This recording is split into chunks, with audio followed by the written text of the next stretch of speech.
everyone, and welcome back to the That One Video Galaxy podcast. I am Jirard. I am the Boret. I am Al. And today, we're going to talk about stuff that matters to us today. What are we talking about today, boys? All kinds of stuff, man. It's been one hell of a week. It has been one hell of a week. It was Pokemon week. Pokemon came out. Yeah. Sun and Moon. We completed Pokemon here on the show with Tamashi and Jimmy. Yeah. And that episode was, it may not have looked at it, but it was very hard to make. It took a lot of man hours, a lot of, we'll reveal the curtain a little bit. Spoiler alert, Tamashi and Jimmy actually didn't play the Pokemon games. I did. Whenever we do these framed narrative Pokemon episodes, they always end up with me completing the game 3 times. I'm shocked. I'm shocked that you're saying this now. Why is that? I'm shocked that you would pull the veil back like that. Why? Because it seems like you were ruining the narrative. I mean, when it comes to Pokemon stuff, like, because that's the thing, I don't want my guests on the show to feel like they've been bamboozled about it. Like, to be like, you completed it. Like, I'm shocked right now. Are you in tears? No, not tears. I'm just taken aback because I felt like that was the whole point. Like, that was the premise Of the narrative? Yeah. Right, I get you. I at this point I have no idea what the hell else is going on. I think I've upset Brett, you guys. No. I'm just scared. I'm scared that other stuff is going to come out that I didn't think would ever come out. Like what? Like about how I race birds. You race birds? I do. I race birds. What on the makes regular. you race birds? The fact that it's fun. Okay. You take like a pigeon and Great. you take like one of those blue jays and you just race. I don't race birds. Sure. Like all I'm saying is, man, I'm freaked out. I'm freaked out at what else is going to spill out right here. Okay. Yeah. Jesus. I'm sorry. It's okay, man. You keep talking. Let's see what happens, guys. We're going for a wild ride today. Al, how are you? I'm fantastic. The secret is also that Jirard's beard might not be real. Mm-hmm. That is not true. Jirard's beard has been CGI since 2011. You joke, but I've tried to CGI my beard in the intro. The original Completionist intro. Yeah. I hired a CGI animator to see if I could actually do that because I didn't know how to, like, feasibly shave my beard. It's CGFH, computer-generated facial hair. Yeah. No. It should be a thing. It will be eventually. Great. I can see that happening. Like you know how they do, like, you go to a plastic surgeon's office and it's like, using this program, this technology, here's what you'd look like with less, I don't know, cheekbones. Sure. But, like, same thing. It's like, yeah, here's what you look like with a beard. But it'll probably all end up looking like, what's that dude's name? The toy that, it was like something Willy. It was a toy that used magnets and little pieces of like metal dust, and you drag it with a magnet pen. Yeah, And you okay. plate the hair everywhere. You know what I'm talking? Yeah, I think so. You use little pieces of metal dust inside a plastic container to put like hairstyles on like a face. I forgot what that's called. But you know what I'm talking about, right? I think so, yeah. Yeah. Thanks, guys. That's all I had. I just wanted to remember that toy. That's it. So, what are we going to talk about today, Brett? I think you brought up a really cool point that I think that, or a good topic that people have been fighting about since the millennial age of the internet. The millennial age of the internet. Yes. All right. Fair enough. And that is, are you ready for it? Yeah, I'm ready. Are you ready, Al? Ready. Is video games art? Well, that's now the title of the episode. Not our video games art. No, Is video games art? Well, look, if we're going to be the millennial age of users, by the way, I hate the word millennial. Sure. I'm saying it to just drive home the fact that I hate the word millennial. Great. You are So- fighting the fight with the sword of irony right now. Absolutely, my friend. In the millennial battle for mankind. Irony is your main weapon, apparently. Sarcasm, cynicism, irony. These are the weapons of the internet, boy.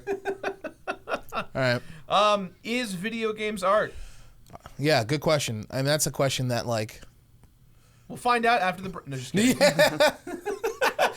Is video games art? And acid rain, what that means for your weekend after the break. After the break. No. People have been arguing about that for years. And personally, the answer is very clear to me. No, of course, I do. I do think that there are... of course I do. I think the answer is very clear to me. Let's go on the line of simple one-liner answer. Okay. And then we'll go through opinions. Okay. So, Brett, do you think video games are art? Absolutely. Me, I think video games are art. Al? 50%. What does that even mean? 50%? 50%. What does that mean? They're half art, half not art? Yes. How is that possible? Anything, Okay. Anything is possible when you ride on the Millennial Falcon. Oh, here we go. Here we go. Here we go. So what makes something 50? Okay, before we even talk about your definitions or why you think this is, you say games are 50% art, right? Yes. What are books? Are they what percentage? Books? Yeah, literature. I think they're 100%. Movies? 50%. Whoa. TV? 0%. What? So how are you defining? Where are you putting these numbers out of your ass? Look, where are you getting these numbers Yeah, from? what does this mean? I want to know these numbers. Where are they Dude. coming from? They just come to me. This is the No, episode. I'm about to go off on you unless you have evidence. This is the episode where everyone realizes that Al, for as quiet as he is actually very scary. God, man, not that scary. Look, I don't like judging an entire genre based 100% whether it's art or not. Yeah. Okay? So I would you say The Housewives of Beverly Hills is art? Yes. What? So, okay, now we have to define what art is. Yes, I was going to say that's catastrophe art. Yeah, look. In my opinion, art is anything. Like, if there's an art of dance, that I means, think all dance is art. there you go. So, if there's an art of dance, that means there's an art of writing, which means there's an art of cooking, which means there's an art of having sex. Anything can be, if you can do anything in a different way, in my opinion, there's an art to it. If you can express yourself through it, there's an art to it. Video games are absolutely art, regardless of the quality. There are some art styles. Look, every art style is mostly crap. Okay? Sure. Okay. Regardless of that, in my opinion, it's still art. You know? Yeah. Like, because if you want to talk about books 100% art, get out of here, sir. If you're telling me literature is 100% art, I would love to put you on have you sit next to me at a computer and I'll show you the legions upon legions of fan fiction out there and be like, you tell me again that literature is 100% art. You know what I mean? Okay. Yeah. Okay. So I think that calling anything could be art Yes. is a little skewed unto itself. Fair enough. Then we have to define it here. Okay. What is art? Great. Brett, define it for us. What is art in this podcast? The onus is not on me. I already just defined what art was. You are the clear... Oh, that's true. Okay. So I'll define what art is to me then. Fine. Give Al all the time he needs. Do it. What do you mean? Hey, you can stall for Al so he comes up with his definition. I can't wait. Dude, I to be honest, Yeah. my answer won't change Yeah. because, That's fine. dude, I'm down this rabbit hole. I don't know. I'm just excited about what your answer is going to be. That's all. In my opinion, video game... Or really art... Yeah, what is art? Art is the form of self-expression. I'll agree to that. I think that art can be anything it wants it to be. Whoa, slow down. Art can be anything it wants it to be? Like I don't know how to... Are you saying art can be anything? Yeah, I think art can be anything. Yeah. I think... okay, Tommy Wiseau, for instance.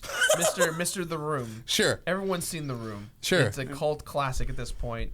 It's a horrible film, but there is a beautiful art to how bad it is. Catastrophe art. The Disaster Artist is the book that is like a behind-the-scenes curtain of The Room, and I think that's a true thing. The Disaster Artist. You know, there is such a thing as good art and bad art. Fair enough, I suppose. But I think that's the situation we're playing to is there's good art, there's bad art, and then there's not art. And I think So what's not art? Give me an example Right. of something that's not an art. Something that can't be an art. Because I'm not saying it doesn't exist. I'm saying I can't think of one. That's true, because in my opinion, food is art. Because let me put it this way. Speaking back to the millennial boys out there, boys and girls on the internet. The millennial motherfuckers Falcon. are out there, excuse my language, holding competitions for flipping water bottles. There's nothing wrong with that. But if you went back 3 years, is flipping water bottles an art? I guarantee most people would be like, absolutely not. Today, they're like, that's a dumb question. do you have your ticket yet for the finals? You know what I mean? Like anything can be an art, in my opinion. That's true. But it may not be. Al? Well, okay, so I agree with the fact that anything can be an art. Okay, cool. Okay. What I don't agree with, and I don't have a good way of articulating it, I don't know the word for it, is that I think, like I said, anything can be art, but I don't think everything proposed or shown is art. So you're saying anything has the potential to be an art, but some things are not. Correct. What makes something an art then? What does the criteria for being art? Well, okay, like I go back to some like art classes I used to take, okay? And what always used to get me is when someone would like paint a canvas like all one color and be like, yo, this is art. Yeah. Like, all right, but then they start telling me a story that this is how I felt and this is how, and I'm like, no, it's a red canvas. But see, now you're denying someone's expression. Look, I'm not saying that I'm not going to exalt somebody that paints a canvas all red. I'm not going to be like, this is brilliant, and I'm not going to buy it. But I won't tell them that it's not art, and I won't tell them what it's not. If they say it expresses how they feel, I'm like, great, dude, later. And that's it. It doesn't make it any less of art, though, in my opinion. So, Al, let me get this straight. Are you saying that, like, if someone paints a piece of paper blue and they're like, this is art, you'd be like, that's not art, it's just a blue piece of paper? Is that what you're getting at? Is that the simplistic term? Because I feel like that's what... For that to happen, I mean, then that would just mean that, I don't like calling like I said, I agree that anything can be art. Sure. I don't like calling everything art. No, okay, that's clear. Because not everyone can be an artist. Whoa! Why not? Well, I think everyone can be an artist in their own regard. Sure. But fuck, this is just getting... This is I just took Al's shovel and was like, let's go. Yeah, I did. Keep digging, Let's boys. go down I'm there. sitting here on top being like, it's anarchy up here. Come join me. And you're guys like, no, we need order down here in the hole. And I'm like, I can't hear you. You're too far down. Okay. Yeah. I think everyone... Go. Please, just take this from me. Everyone can be an artist. Wait, can or can't? Can. Okay. I think... But again, it's going back to good art, bad art, no art. Fair enough. I think, like, if you write a sentence, does that make you a writer? Yes, in my opinion. So once, like, if you wrote a singular sentence, you could say that you are a writer. It all depends on the context and the definition, man. Because, like, look, if somebody was like, what do you do for a living? Like, well, I'm a writer, and you only wrote one sentence in your life, that's a bit disingenuous. That's a bit deceptive. But that's just you being an asshole. Sure. You know, if we're talking about real definitions here, it's very hard to be to define what makes someone something else, which is why we have BS job titles. That's why those exist, because all this stuff is nebulous. When does someone become an actor? When does someone become a comedian? That's real. I've been doing comedy. I've been performing comedy for 15 years plus now. I've never in your mind you like talk to yourself or call yourself something or consider yourself something. I've never once in my mind considered myself a comedian. Many people would. I don't. Neither one is right or wrong. But the point is, all of these lines are personal lines. Al, you have these lines about like, yo, this is where what art to me is, and this is what it's not. You have a line. I'm saying I don't have a line. It's all art to me. Because I recognize that my line is inconsistent, I erase the line. I'm like, you know what? It's all art. Sure. You know? No, it makes sense. And that is something that I would also like to just say, like, art is into itself. Its nature is subjective. So Sure. I don't, even someone who thinks exactly like you or thinks exactly like me could still have a different opinion of what art is. True. How did we get here? Hey, man. Is games art? That's how we got there. Is games dad? Because you started swinging with like, yo, games are half art probably because of the quality, because there's a lot of crappy games, right? Well, not like, yeah, that's where it started with, but like, I don't think like, okay, would you consider, and this is saying something, a cookie cutter game now, like, and I'm not bashing it. I'm not anything like that. A Call of Duty game, Yeah. where they are just like stamp and send, Yeah. stamp and send. Would you call that art? Yes, it is. Because there's expressing yourself in there somewhere. You know what I mean? It's art. It's the art of doing that. The little nuances, the little tweaks that make it just a little bit different. You know what I mean? Even if somebody's not intending to make art, sometimes art happens, you know? All right, I agree with that. And so in that definition, because of that, maybe we have to change our definition of art. Because there are many instances of art being created when no one's trying to express themselves, maybe that's not even a thing. Okay, hold on. But Yeah. this isn't. Would you say Yeah. that, like, if somebody is making something Yeah. and they don't intend for it to be art, Yes. artistic, Yes. would you then consider it art, A piece of art? a piece of art? Yes. Because I can't imagine that the writers of, you know, go back to it, Call of Duty, are going, this is artistic, and Right. I'm sending this. And then for us to say, oh, that's art, even though they didn't intend for it to be art, is that, you know, legit? By my definitions, yes. Because in my opinion, everything is art, you know? So everything is art. Yeah. Art Fuck. is everything. Yeah. That is like our, I guess, our definition of what art is. Mine personal. I don't know about you guys. I mean, I'm with you on that, Okay. but I also understand where you're coming from, Al, because I understand that completely. There's definitely this essence of, like, okay, you didn't go there because you were, but you were like there. Where you're saying TV is 0% art to you. I think what Al's getting at, Yeah. if I understand what Al's point, is Yeah. that keeping up with the Kardashians Right. is not really artistic. Uh-huh. You know, diners, drive-ins, and dives Yeah. is not really artistic. Man versus Food is not necessarily artistic. These are all like reality shows. That's Yeah. kind of the point. But something like Breaking Bad, that to me is incredibly artistic. All right, so I Something agree like- with that. I mean, so Yeah, something like Supernatural, super artistic. So it sounds like we just need two different words here, man. Because what you're describing are two different types of shows. And in my opinion, one is definitely better than another. But if we are saying that everything is art, then still those reality shows that you mentioned are art. I think we just need another word to describe, like, quality versus non-quality. You know what I mean? I think that's what it is then, because the quality of art determines whether or not it's art. That's what we're trying to figure out, and I don't think that's the case. Right. I think the worst piece of art in the world is still art. That's where we'd get our good friend Ebert, who would say that video games are not art. He's eating those words now, isn't he? He absolutely is. Yeah. Because, like, I mean, this is how it starts. Everything, like, cooking wasn't an art for a while.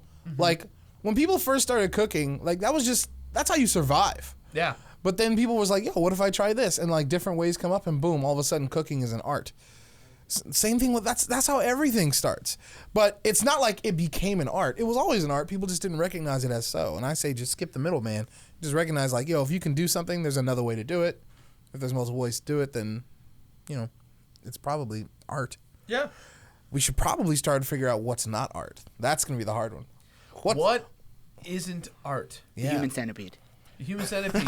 That is a piece of art. Let me tell you That is a disgusting piece of art. True.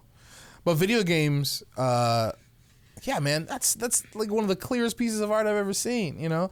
And I'll agree, there's a lot of crappy video games out there. There's a lot of crappy movies, too. Question. Is art timeless? What does that mean? Does it to me, the NES, the Nintendo Entertainment System, has some wonderful games. Yeah. There's a lot of games on there that are not wonderful, that True. are very bad. True. Where clearly artistic integrity was sacrificed for the sake of a deadline. Fair enough. Does time, like, has art changed over the years because of time? Like, What do you mean? like the quality of, let's compare video games. The quality of an NES game versus the quality of a Super Nintendo game versus the quality of a Wii U game. Okay. The art and the music and the influence that went into all three of these games are drastically different. Yeah. Yes, they're considered art, but like as the time moves on, does this still remain art? Or Of does it course. change. Of course it's still So art. art is timeless. I mean, once something is a piece of art, it's always a piece of art. Sure. I think. What do you think? Yeah. I think Al's gone back to simple answers. I don't want to fight anymore, man. No. I never want to fight with you, Al. I'm just interested in your opinion because it was different than mine. It gets me Yeah. excited. You know what I mean? Yeah. And I want to hear more about it. Like, can you name a game that you don't think is art? Imagine wedding designers. What? Imagine babies. The Bachelor. Five Goes West. Five Goes West is NES not a piece game. of art? No. Aw. No, Okay. it's art. That's art. Fucking, I don't know. The reality show game genre. We're just hating on reality. Guys, and that's fine. I hate it. reality shows can disappear. I remember when they first started getting popular. I'm talking like, the only ones out I remember being like The Real World, which is like proto-reality, so that doesn't count. I'm talking about like, it was American Idol, it was Survivor, and it was that show called Temptation Island. Remember that one? Temptation Island, yeah. So I remember these shows, and I gave them a chance just like everybody else because I didn't know any better back then. I remember watching them, and after a few episodes, I remember turning to a friend of mine being like, this is the downfall of Western civilization. This is it. Because it felt like, watching it, I felt like we're no better than the people in the audience at the Coliseum, just thumbs up or thumbs downing people, like, just for our amusement, like torturing people. I'm like, this is it. I think this is one of the harbingers of like Western civilization. Like, we're gone, dude. I want to share with you a story that I've never publicly told anyone because this story is only funny to the few people who are involved in this story. Is this a story about how you play the Pokemon games? No. No, it's not. Okay. Well, first off, hey, Bradley, I think the light's not on. I realized that Alice, a lot, we forgot to turn the light on. We plugged it in. You Let's plug set it in, up. but the light's not on. I realized we're not going to re-film it, but you might as well turn it on. It's not Oh, plugged it's not in. even plugged in. Oh, yeah. It's a roguelite. It's a Rogue Light. Rogue One light, you guys. Sorry. Don't edit this out. Keep this in so people can see the change. This is the real behind the scenes of Yeah, TLVG. this is the real behind there we go. Now Al's beautiful. Oh, thank you. Okay, so this is a true story that I wanted to do so badly. So, in 2006, I had just got into college and I was working on doing little fun film projects with Michael Barrity and San Alda and our friend Phil, and we were shooting a little short at the time, and I really wanted to enter it into a film festival, or rather a film reality TV show called On the Lot. And On the Lot was produced by Rupert Murdoch, because Fox, Steven Spielberg, and Michael Bay and Mark Rubrick, who's the creator of Survivor and all those reality shows. I think Rubrick's his name. I forget his name. But anyways, so the whole point of the show is 16 people whose lives are to direct films and narratives are going to compete in several film challenges and get their film pieces critiqued by the film industry. So Exciting. So Quentin Tarantino, George Lucas, like these big reality, the big film directors come in. So there are thousands of people who have to submit their films to the website. And we were looking over through the guidelines, and in the guidelines, the official contest rules, it says that you're not allowed to make fun of the producers of the show. Yeah. And so, Yeah. do you know where this is going? Yeah, but keep going. Have I told you this story You before? have, but keep going. Okay. Al, have I told you this story before? You have not. Okay. So the next 3 to 5 minutes is going to be very graphic and disgusting. So Here we if go. you do not like this, you need to not look away at this. You need to go from somewhere else. Wait, if you don't like this, Look away. don't look away is what you say. Look, If you don't like this, have you heard of the not- Aristocrats? Oh, boy. This is my version of the Aristocrats. Oh boy. So, tuck yourselves in. Chris is off screen now, like looking at me like, what? Tuck yourselves in, So- guys. We wanted to call this Steven Spielberg's Big Day Out. And we get a guy, it starts out with a guy who looks nothing like Steven Spielberg. And he has a hat that says director on it. And he wakes up and he's got 2 Oscars in his hands, and he's like, "Oh man, today's gonna be a great day because I'm Steven Spielberg." And so he gets up and he goes into his fridge and he pours himself like a bowl of cereal and he eats it and goes, "I'm Steven Spielberg. I love my Oscars." And so he starts eating the cereal with his Oscars. And then he walks out and he sees like a kid eating ice cream and goes, "Hey kid, what you doing?" And the kid goes, "I'm having ice cream. That's cool. I'm Steven Spielberg." And then he, using his Oscars, reaches through and takes the kid's ice cream and eats it, and the kid cries and walks away. And so you then cut to a montage of Steven Spielberg walking up to a bunch of random people just saying, "I'm Steven Spielberg," and taking their food and eating it. As he is wont to do. As Steven Spielberg does. And so on the corner of Beverly Boulevard, he's walking to the street and goes, this is where it gets really graphic, he goes, "Oh no, I don't feel so good." And so Steven Spielberg starts to like take down his pants because he's going to officially projectile diarrhea everywhere. And so before he even gets his pants down, it is shooting out the back of his pants and it's spraying everywhere, and he's screaming like, "Oh God, it hurts!" So he's screaming, and then Mark, the producer, runs over and goes, "Steven, what's wrong?" And he goes, "I don't know, but it won't stop." And so then at that point, Steven grabs onto a light pole, and he drops the Oscars. And so Mark then grabs the Oscars and tries to plug up Steven's butt because it's shooting diarrhea everywhere. Yeah. And so as he's doing it, exactly. I told you all. And so look, this is very personal. It's a real story that we came up with. And then so Mark is putting the Oscar in Steven's butt, and it is so not going to stick in there that eventually it just shoots back out, and diarrhea is now all over Mark's face, and he's falling and swimming in it, and he can't get out, and it's shooting everywhere. And so it stops. Everything stops for a quick second, and Steven Spielberg sits there and go, "Oh man, I don't know if I can take much more of this. Wait a minute." And then he smells the diarrhea, which then makes him vomit.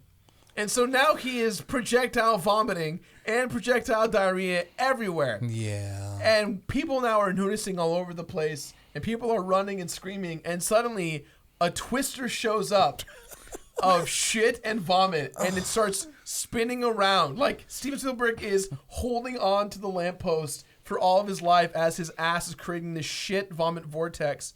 And we cut to a Channel 5 news copter who is reporting on the shitstorm that has appeared on the corner of Beverly. And you know, the woman's just like, it seems to me that a catastrophic event is happening, and you just hear very faintly, "Ah!" Sure. And so it cuts to a close-up of Steven Spielberg with dramatic music playing, and he's tears in his eyes, and he just says, "Tell Rupert Murdoch to cancel the show. Tell Rupert Murdoch to cancel the show!" And then it just sucks him into the tornado, and that's the end of the movie. Oh. What I'm most impressed by is how subtle your satire is. Real reserved. You could have gone like over the top, but instead you were like, I'm gonna criticize people that need to be criticized with a skilled hand. What do you mean? So Al, I know I ruined you. You are like, now question, is that art? Yeah. That's art. Yeah. The story that Zan Alda, Michael Berry, and I came up with, and with Phil Daddario many years ago in 2006. What do you think, Al? Was that art? I feel scarred. Only art has the power to do that to people. All right. Period. I am so glad I had gone this long without hearing that. Yeah. But hold on. Okay. Despite it being gross, I would have laughed my ass off, yeah. exactly. That's my point. Because I don't like gross humor. I think I'm like not a guy who's into like fart and dick jokes and stuff. But that to me is hysterical. I would have laughed and then puked myself and then said, "How did you get someone to agree to that?" Right. Imagine if it was done on a professional scale. I got someone who looked nothing like Steven Spielberg but created a gigantic CGI tornado vomit storm. Yeah, that would have been been impressed. It's been great. Well done. Still a little speechless. I'm sorry that I shared that story. I'm now feeling a little regret. No. No. Now Let me the tell you world something. knows. That was important to say. You got to get that kind of. You can't hold that on your chest forever, man. It's been festering for a long time, you guys. Yeah, nice use of fester. Thank you. I like that. Uncle Fester. Uncle Fester specifically. Uncle Fester. I don't know where I was going with that. I think that we're talking about reality shows. That's where it was. So, getting back on track as I've scarred the internet, is Are reality shows art? Are reality shows art? And if they're not, how do we go about clarifying what is and isn't art through the reality genre? I think they're unfortunately art, yes. You think they're unfortunately I art? think they're art, but they're just not of good quality, in my opinion. Okay. In my humble opinion. There are people out there that would be like, they are the highest quality of television. And there's reality shows out there that are winning awards. Does that mean they're good, in my opinion? Absolutely not. But, like, people out there love them. I think that's something to say about reality shows, because the funniest thing about reality shows is how not real they are. Yeah, right. The narrative behind telling a story through reality shows is so fucking bad that it's not true. But I think it's because if those shows were true, one, they wouldn't be nearly as entertaining. True. Two, they're not nearly as confrontational. People aren't as confrontational as they appear on reality shows. Right. And three, there's no story behind reality. There's nothing. Right. Like, if you put 8 people in a house that are competing for $1 million, people would not. They either would be the extreme opposites. They either would be killing each other for $1 million, or they'd be like, "Hey, who wants to split it? Right. Let's just go back to our normal lives and just split the competition money and walk away." Pretty good idea. Yeah. Yeah. Yeah, reality show is fabricated, for sure. But I think most people know that. Right. There's 2 people out there going, what? There is no Santa Claus? Yeah, wait, what? Oh, I'm sorry, spoilers? Jesus. Did you say Al. spoilers on Santa? Spoilers on Santa? I think there are some video games out there. Some games out there have higher quality or of a higher quality. And I'm trying to think of, like, what's the game that has the most... I don't know, what's the game that struck you the hardest?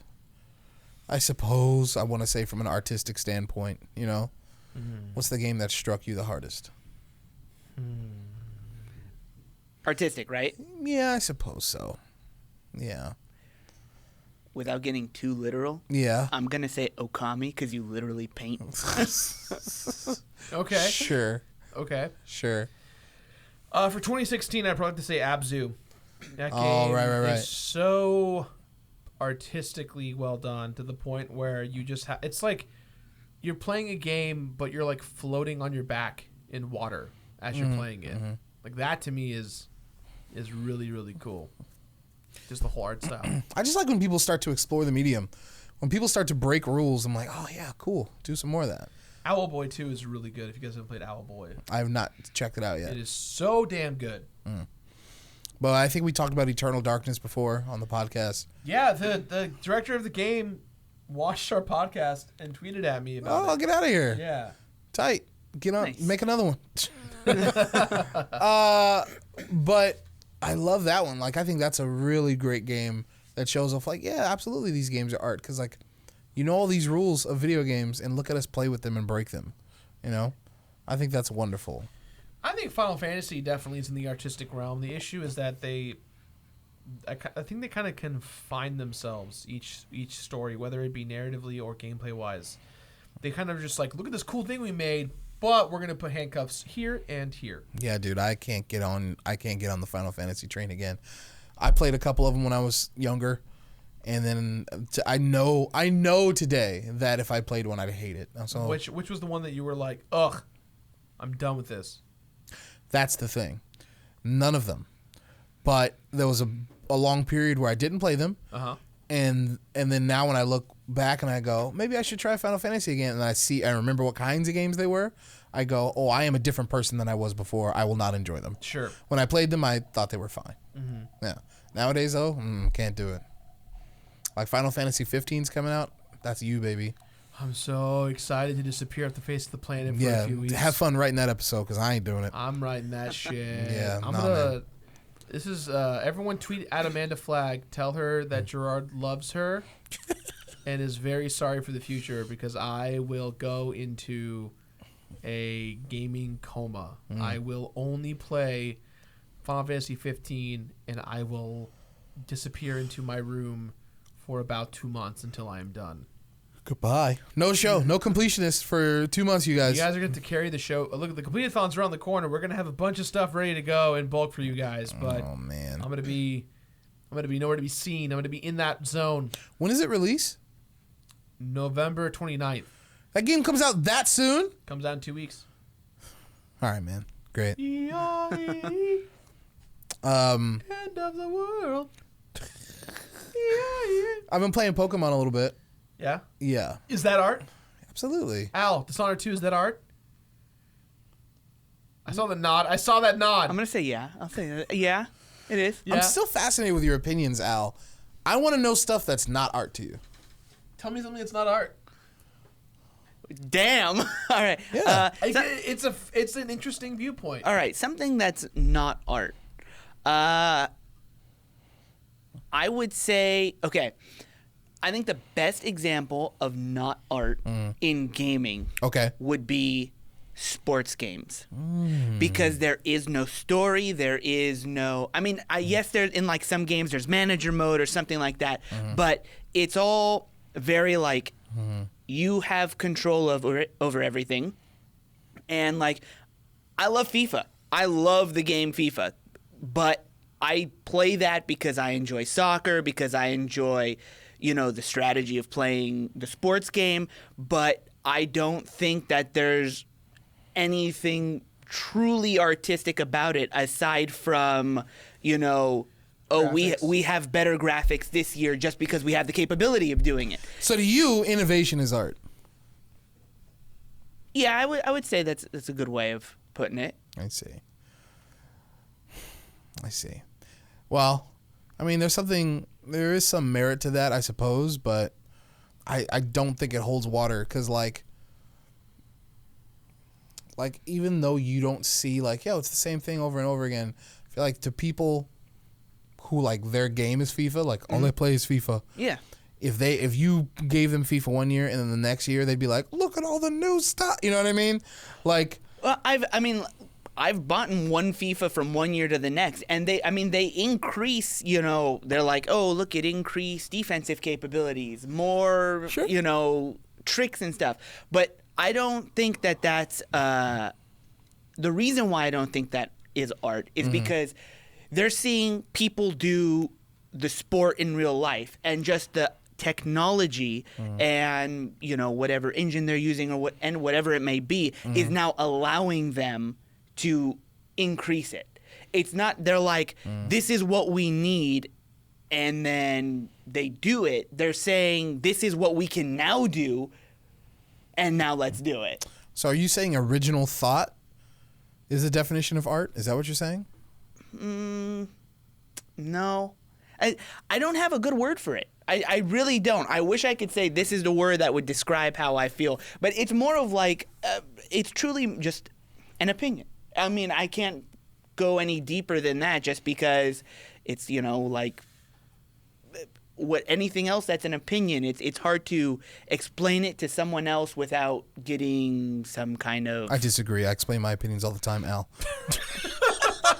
You know I'm what? giving you a hard time. You see, you give me your opinion, and Yeah. I accept it. I really appreciate your opinion. Yeah. I take some of what you say Yeah. and, like, adapt it into my brain. Yeah. But I'll still always have my opinion. No matter what you do. No matter what you smart. say. No matter what you do, I will maintain my opinion. Well, you know, but my opinion will change based on what I learn and what is presented to me. Yes. But I'm still going to have my interpretation of what my opinion is on a subject. Sure. Yeah, I'm not saying you're wrong, and I'm No, not no, no, saying I'm- I'm right. Yeah, I'm just trying to understand, you know? No, I love opinions because it's like I find that the more opinions you hear, it's, you know, it's like my grandpa always used to say. He goes, whenever you have a problem, listen to everyone you can's you know, interpretation of how to solve that problem, and use all of them to formulate your own solution. It's good advice.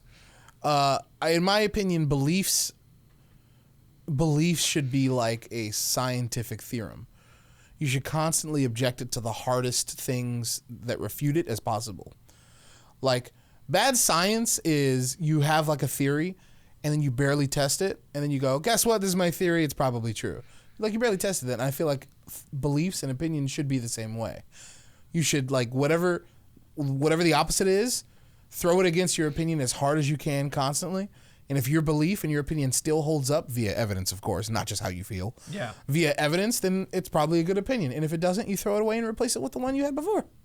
Easy, you know?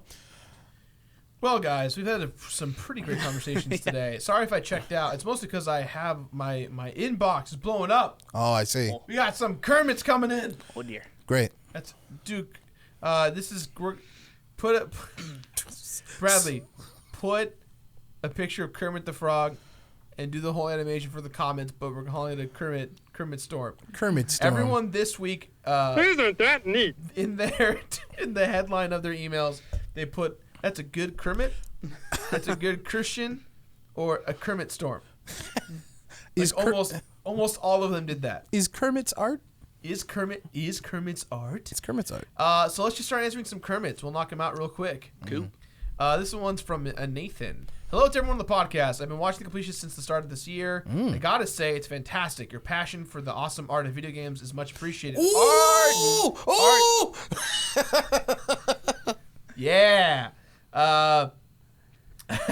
Also, college can be kind of awful, so your videos really help with enduring that. My question is, if you had to eat one flavor of Pop-Tart for the rest of your life, what would it be?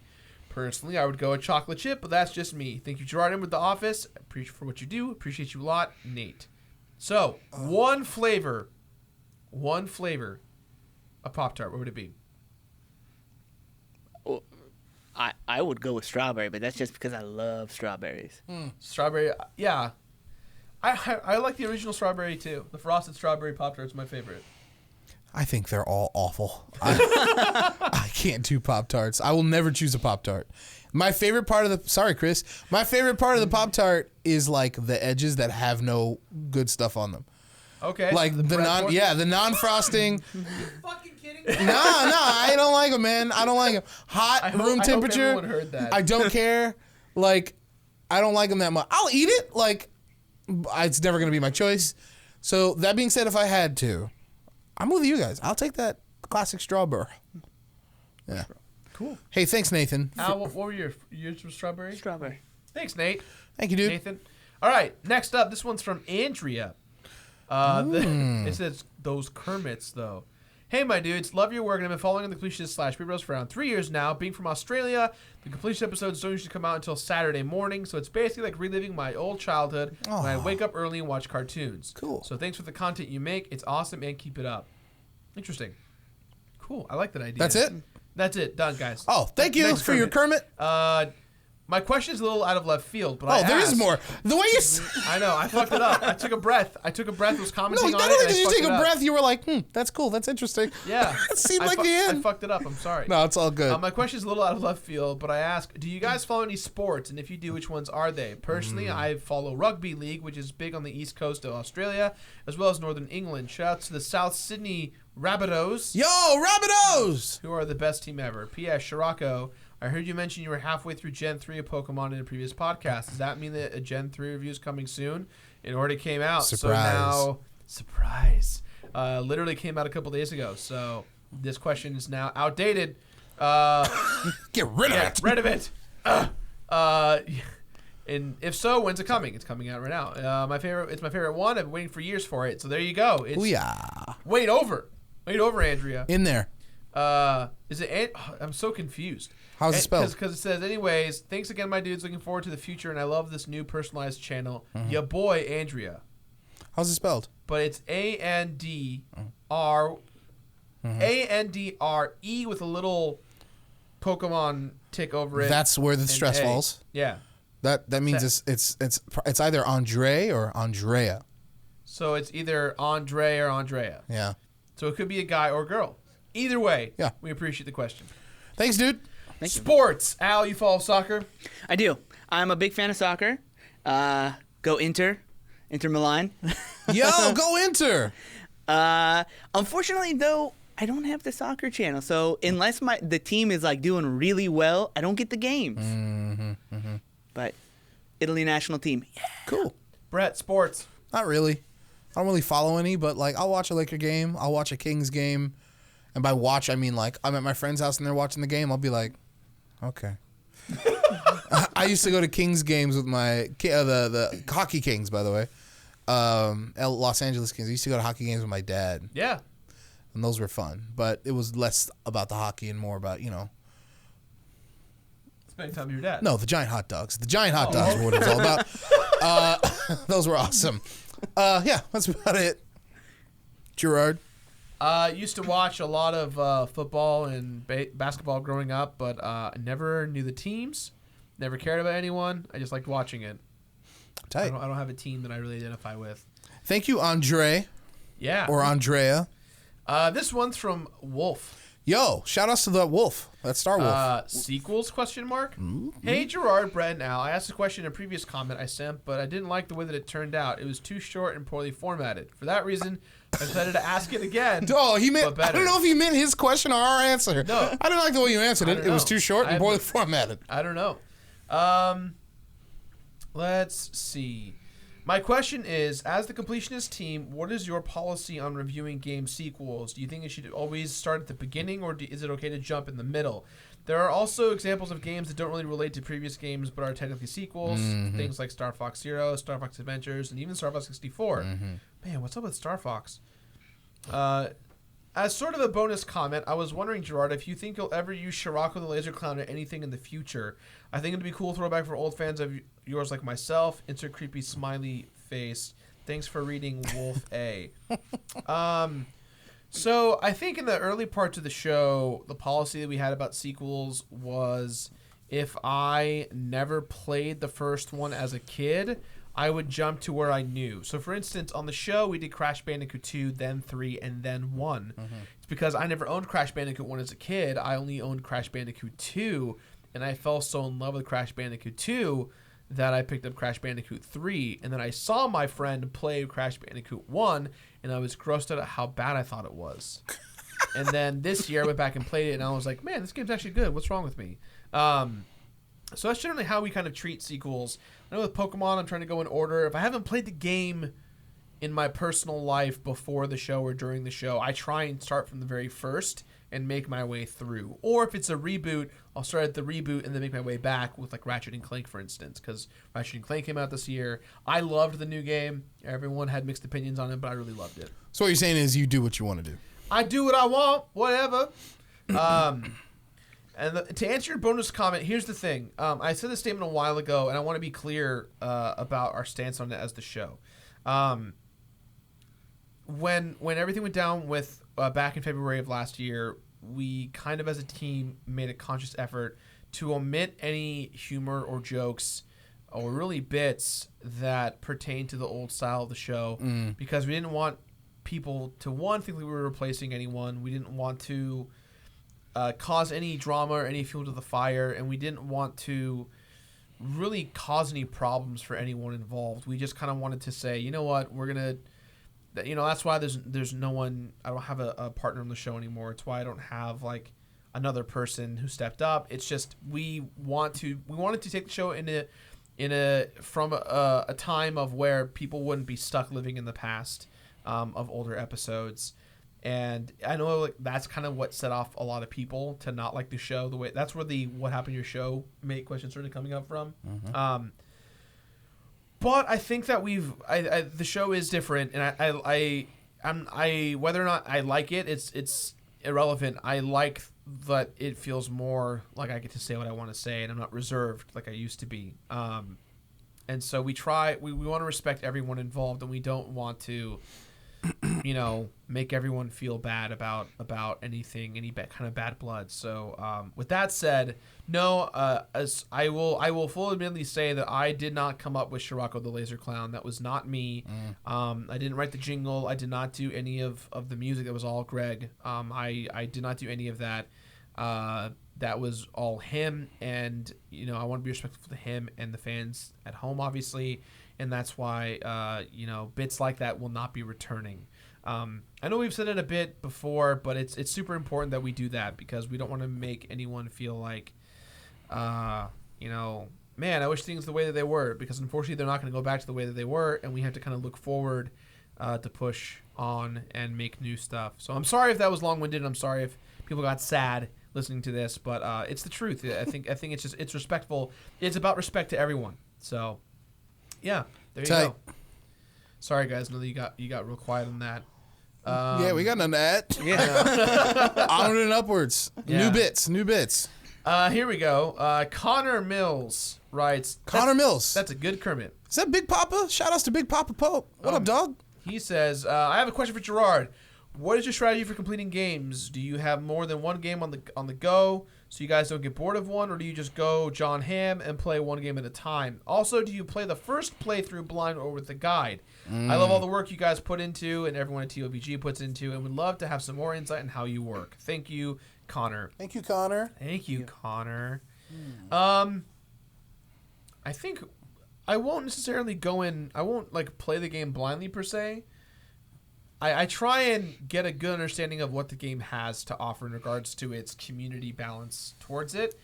You know, if people love Tales of Symphonia, we want to make sure that we get everything in the game. And if the game requires multiple playthroughs, then we want to make sure that we're optimizing our time. 9 to 10 times, I will use a guide just to make sure that I missed nothing, because at any given week here in the office, I'm completing 3 games at once. The game that's currently for the week of, the week that's coming after it, and the week after that. So we try and create a big buffer, and we haven't quite gotten it yet, but at least we already have one foot in the door in several episodes at one time. And so generally we'll use guides in the office to optimize our time, just because it's hard to do it on a week-to-week basis. But honestly, I don't mind guides. I'm the kind of gamer that uses guides just for the collectibles and just for the secrets along the way, but I don't read the actual text in regards to plot-based spoilers. So I'll never, Al and I right now, we're playing Final Fantasy X every Sunday, and I know the game inside and out, and Al, you kind of forgot about it a bit. Yeah, never. I mean, the only real experience I have of playing it is what I saw you play when it came out. Yeah.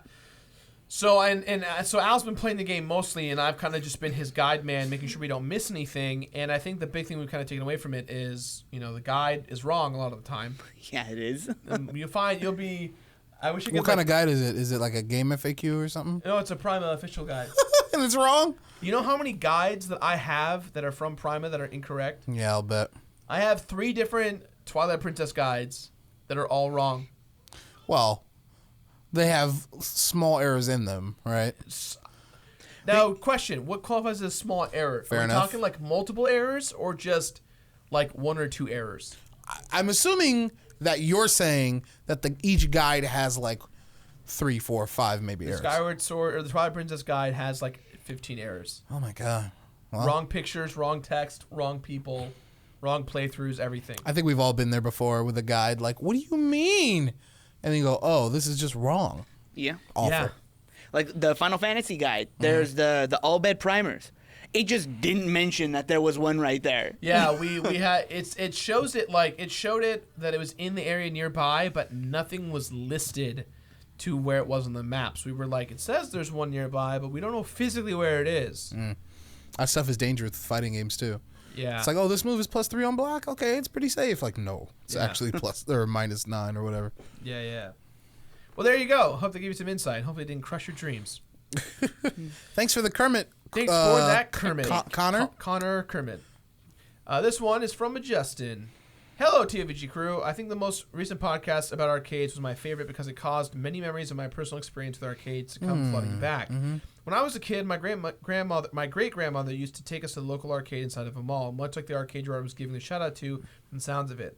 I spent many hours on the Terminator 2 arcade game. Yeah. I also have a similar bowling alley memories like Brett described, especially begging my parents for money. Oh, and the game Al was thinking about was called Police Trainer. There you go, Al. There we go, Police Trainer. Trainer. Yeah. Thank you. I used to crush that game in my teenage years when my group of friends and I would hang out at the very shady pool hall nearby. Yeah. Anyways, my question is, what aspects of arcades don't you guys miss? There were many great things about arcades in general, but I'll never miss how most games were designed to suck as many quarters away from players as possible. This was doubly frustrating when you know all the arcade owners would set the difficulty max to high. or generally mess with the settings that made the game's challenge far too steep. Love the podcast and look forward to it every Monday. Later, man, Justin. Thanks for the question, Justin. That was a great Christian. Yeah. Things I don't miss about arcades. I don't miss like hustling. Like, and I don't mean like pool hall hustling, like I suck at pool. It's like I'm good at pool. No, not like that, but like where you would generally being passive aggressive to kids who are younger or weaker than you because you think they won't do anything about it. Yeah. And this would happen a lot because, you know, I went and I was a pretty little kid. So like I said, like there'd be two guys playing and there's a line forming behind you and we know that you know that the line is there, and they would finish their match like, great, moving on. And then they would like play again. That type of thing. Passive aggressive shit like that. Hogging the game. That's the worst. Not recognizing the quarter system when you put a quarter up. That type of stuff. Quarter system, for you people who don't know, you take a quarter, you put it on the arcade cabinet, it sits there, it is your representation that you are next in line. Do not fuck with the quarter system. Yeah, it's pretty important. And generally, like, just being hot and not having a place to sit kind of sucked. But other than that, great experiences, man. Like, when I think of arcades, one of my favorite things is the sound. Because, you know, you go in there, it's loud and cacophonous, you know? And I love that. But, like, one sound always sticks out over my mind. There was a sound effect from Marvel vs. Capcom that carried over everything else. So it would just be like noise, noise, noise, noise, noise. But you'd always hear this one sound effect over everything else. And it went, no. Do you remember Strider? Yeah. Strider, like a lot of his moves had that, like, he would say that. So you would just be in the arcade, and then you like having a conversation with somebody playing your own game, and you would just hear in the background, no. That's what arcades sound like to me. Yeah. What about you? What don't you miss, you guys?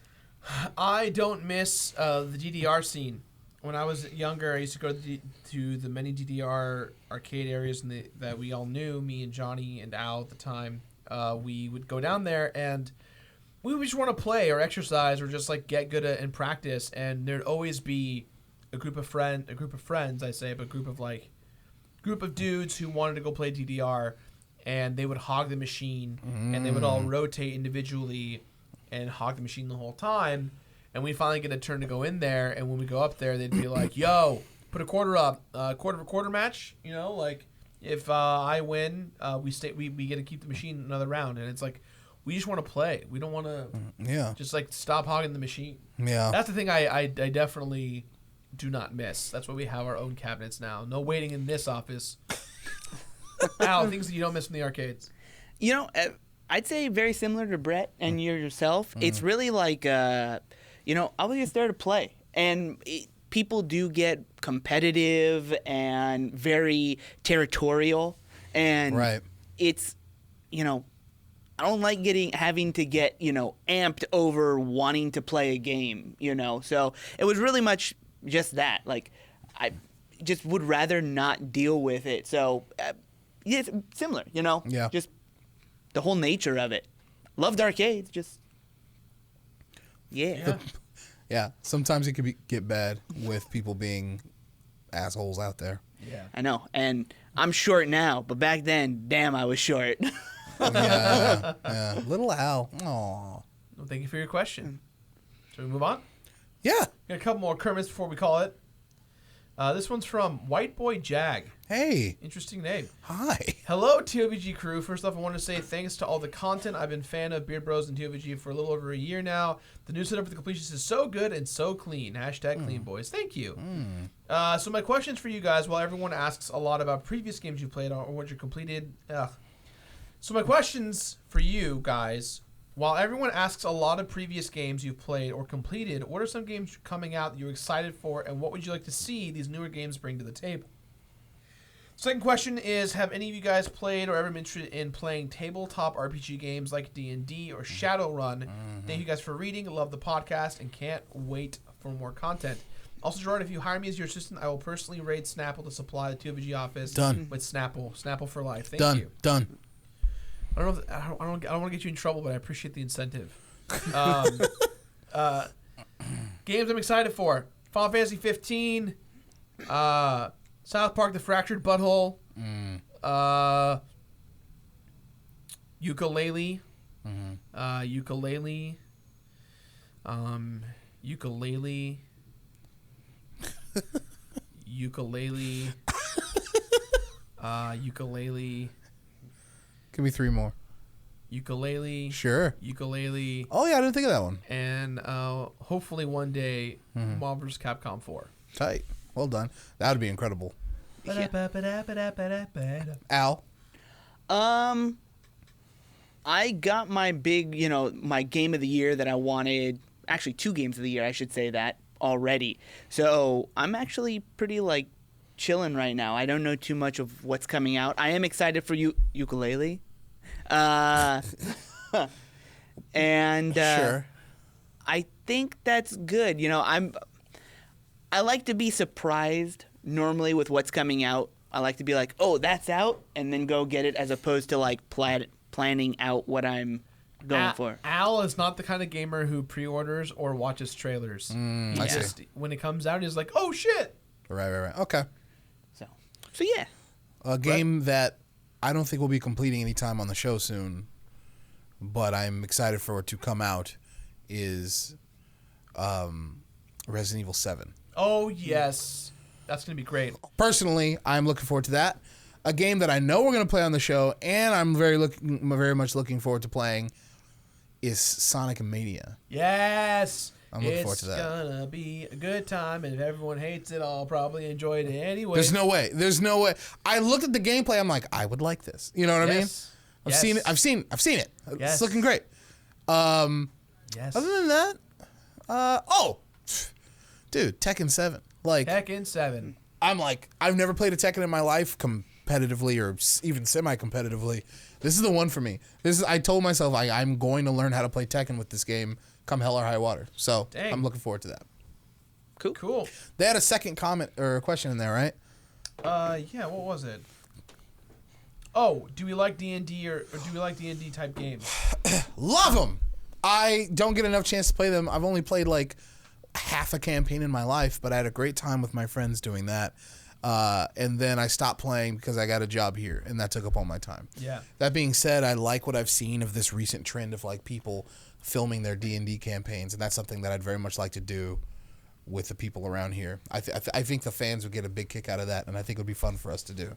I feel like I'd be really bad at D&D because I'd just be like, why can't I just kill them? You know what I mean? You would be bad, but at least at least the audience would get a kick out of it. That's good. Then I'll take that. There should be a TOVG D&D. You know what I mean? TOVG D&D. TOV D&D. That one video. That one TOD&D. Yeah.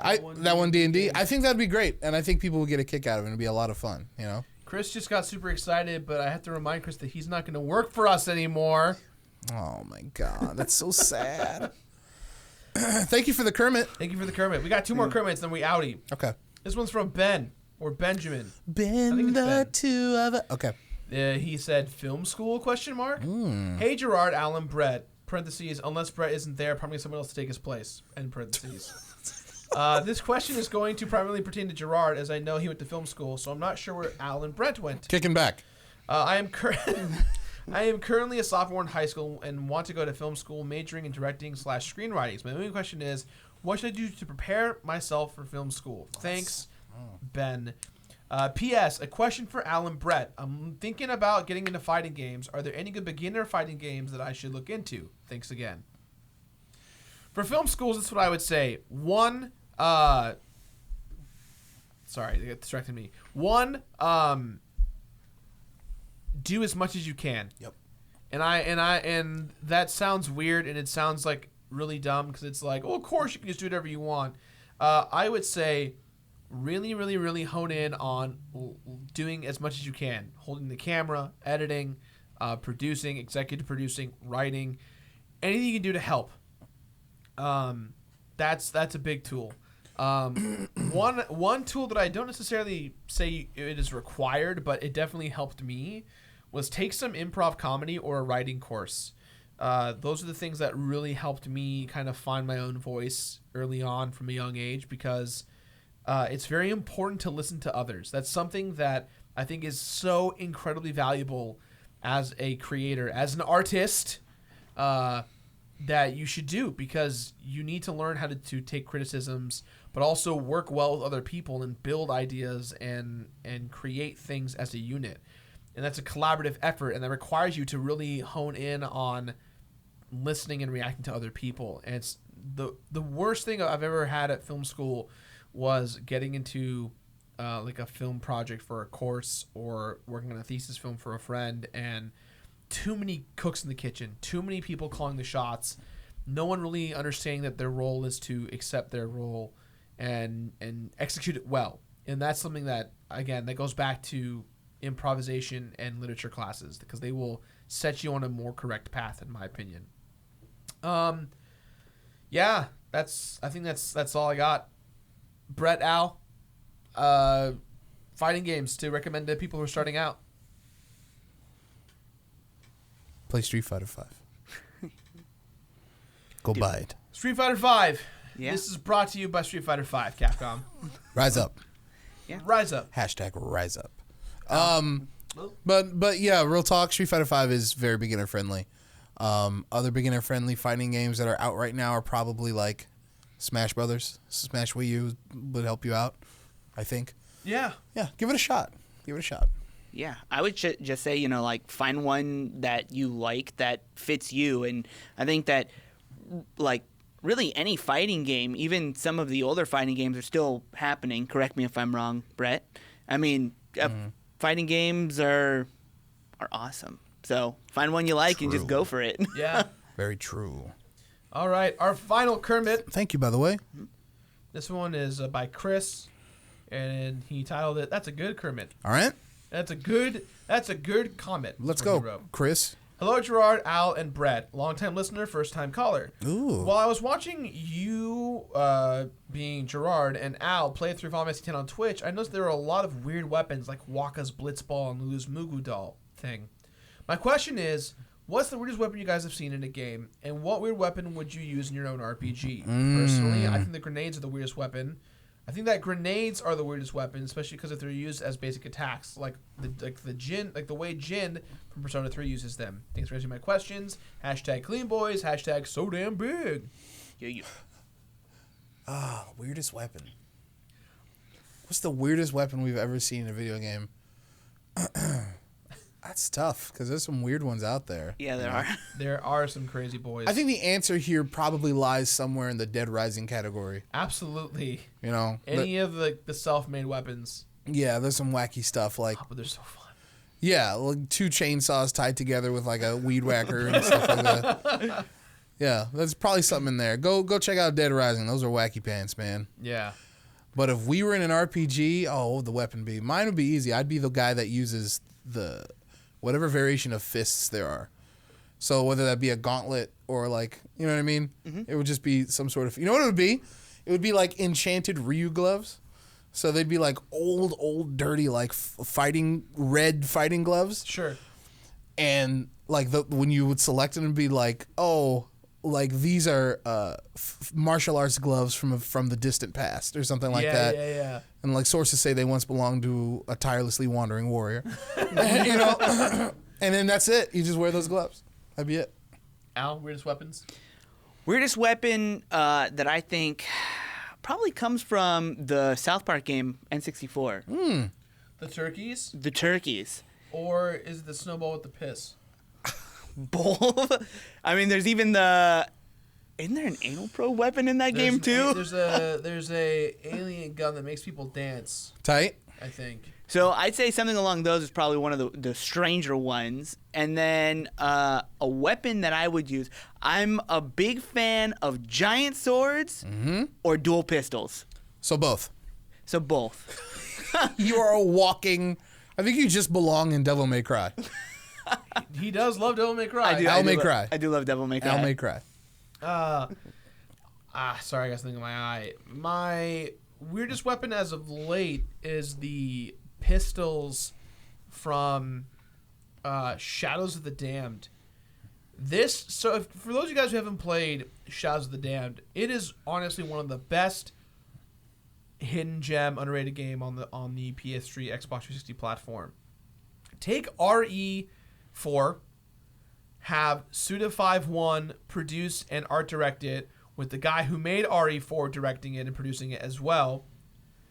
You make the entire premise about a demon hunter who goes to hell to get back his girlfriend, and you make the weapon a demon gun called Johnson, which is supposed to be a euphemism for his dick. Yeah, of course it And is. so all of the guns are themed about dicks. But it's fucking cool. It's incredible. It's so rad. The gun is a talking head skull that's on fire. It's so fucking cool. I'm bummed that it didn't do well because it's one of my favorite games that I've really come into. Sounds very artistic. It is very artistic. I would say other weapons too. I'd say anything from 3D Game Heroes because that game is the brightest and most tightest game of all time. Favorite weapons? I have to go with Al. I really like Buster swords. I like massive swords. Giant Zweihanders. Yes, that I can wield with one hand. I actually bought Einhander. a replica sword. It's being made for me, and I can't wait to show it off on the podcast. Oh, It's gonna be great. cool. Cost me a lot of Nice. money, but it's my personal money. Tight. Guys, this was the podcast. I hope you enjoyed today's episode. But before we go, Dun, dun, dun, dun. as always, Al, words of wisdom. 2 tomatoes are worth 3 tomatoes, except when there's 4. Man, he just keeps getting better and better. He's really driving it in He's there. killing it. Every week they just get more and more satisfying. Well done, Al. Thank you. Final thoughts, Brett. I'm doing these now too. Everyone does a final thought. My final thought.